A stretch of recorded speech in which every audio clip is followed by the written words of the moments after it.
Bonjour et bienvenue dans le 25e numéro de Comics Actu. Et non, on n'a rien prévu en fait. Désolé.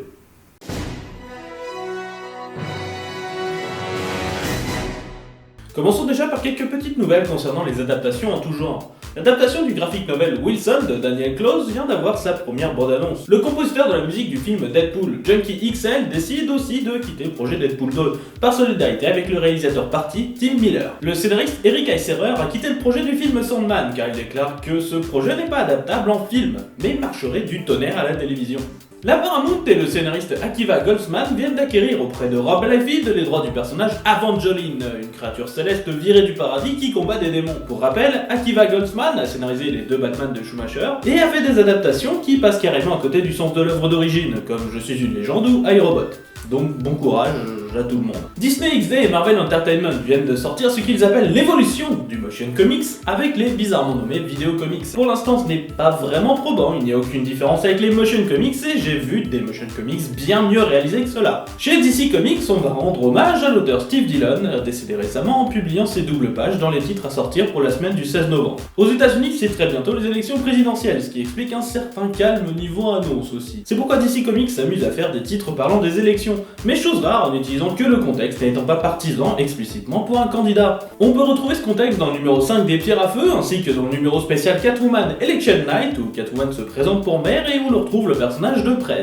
Chez Marvel, on vient de créer une équipe de super-héros, The Impetibles, qui représentent chacun une des formes des maladies inflammatoires de l'intestin. Je trouve l'initiative intéressante pour faire connaître la maladie, mais je ne peux pas empêcher de penser que cette façon de faire marcherait moins bien sur d'autres problèmes, comme les infections du côlon ou encore les problèmes de Renault. Marvel va aussi sortir une série liée au film à venir Spider-Man Homecoming, qui semble être listée en recueil sur Amazon pour le 20 juin 2017, contenant apparemment 2 numéros.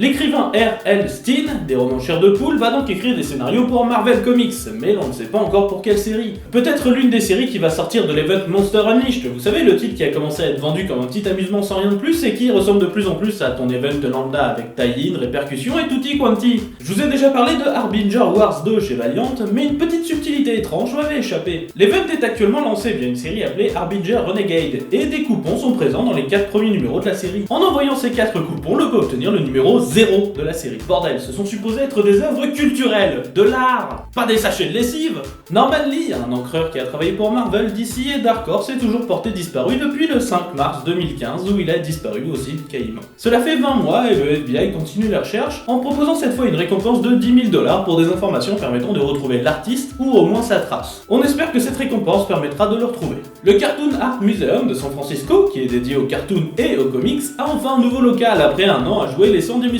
fixe. Si vous passez un jour à San Francisco, n'hésitez pas à y passer faire un tour. Opération Gratitude est un appel aux dons de comics. En effet, son rôle est de récupérer des comics en tout genre pour pouvoir les envoyer aux soldats sur le terrain, afin de pouvoir leur changer un peu les idées. Cette initiative rappelle beaucoup le rôle des comics pendant la Seconde Guerre mondiale et la maison d'édition d'ici a déjà promis de donner 5000 comics. La série Penny Dreadful a beau être terminée à la télévision, elle continuera en comics en 2017 sur un scénario de Chris King qui travaillait à la série télé et sur des dessins de Jesus Hervas. Jim Lee, de son côté, a lâché sur Twitter un petit dessin apparemment tiré d'un projet qu'il nous présente comme qui ne verra probablement jamais le jour. Merci Jim, c'était essentiel. Bucky O'Hare, un lapin vert anthropomorphique créé en 1984 par Larry Hama et Michael Golden chez Continuity Comics, et qui a connu une adaptation télévisée d'ailleurs, revient en ce moment en figurine, et ça fait un bon moment qu'on n'a pas vu le personnage, et peut-être qu'on pourrait voir revenir le perso aussi en comics. En tout cas, j'aimerais bien.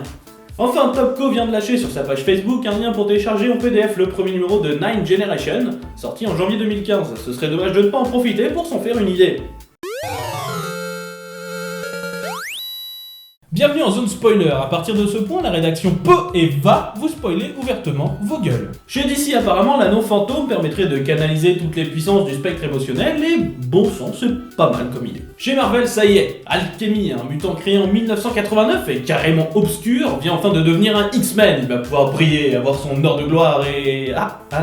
c'est dans Death of X, le titre qui se déroule dans le passé où apparemment beaucoup de mutants sont morts. J'ai rien dit petit, désolé. Mais c'était quand même sympa de te revoir un peu.